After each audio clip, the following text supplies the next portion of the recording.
धरला माझा मानाचा मुजरा. मी सौ पाकीजा शब्बीर जमादार, प्रभाग क्रमांक 10 मधील राष्ट्रवादी काँग्रेस पक्षाची एक अधिकृत उमेदवार.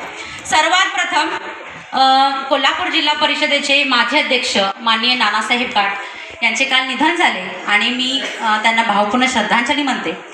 आजच्या कार्यक्रमाचे व्यासपीठावरील सर्व मान्यवरांचे मी आपल्या हुपरी चंदेरी नगरीमध्ये स्वागत करून सुरुवात करते.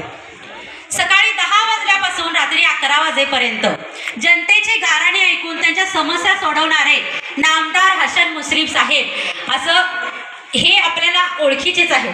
तसेच कार्यकर्ता कोणत्याही मतदारसंघातील असू दे, तो आपल्या संघातील असू दे किंवा इतर प्रभागातील असू दे, तुझा प्रश्न काय, तुझी समस्या काय असं थेट विचारणारे म्हणजे हसन मुश्रीफ साहेब आणि नावेद मुश्रीफ साहेब. आणि मी स्वतःला आणि आपणा सगळ्यांना खूप भाग्यवान समजते की आपणाला त्यांच्या छत्रछायेखाली ही निवडणूक आपण लढवत आहोत. माझ्या प्रभागाचा विचार केला किंवा हुपरीचा विचार केला तर हा प्रभाग खूप अशा गोष्टीपासून वंचित आहे असं मला वाटतं. माझ्या प्रभागामध्ये माझी योजना मी सांगते तुम्हाला.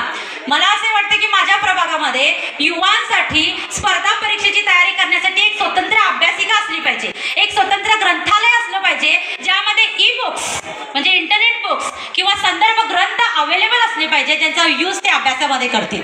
तसेच वृद्धांसाठी एक वृद्धाश्रम एक विरंगुळा केंद्र असलं पाहिजे. आणि सर्वात महत्त्वाचं म्हणजे महिलांसाठी लघु उद्योग जेणेकरून ते रोजगाराच्या संधी उपलब्ध होतील आणि त्यांना एक उपजीविकेचे साधन मिळेल.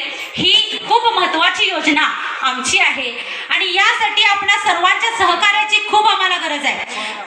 ही खुर्ची किंवा ही सत्तेसाठी नसावी तर ती आपल्या प्रभागातील मातीच्या उन्नतीसाठी असावी आणि तीच संधी मागण्यासाठी आज मी या ठिकाणी तुमच्यामध्ये उपस्थित आहे. आणि मी खूप कॉन्फिडेंटली आज तुम्हाला सांगते की पुन्हा घड्याळ तेच असेल पण वेळ नवी असेल आणि राष्ट्रवादी पुन्हा असेल. धन्यवाद. जय हिंद, जय महाराष्ट्र. धन्यवाद. यानंतर मी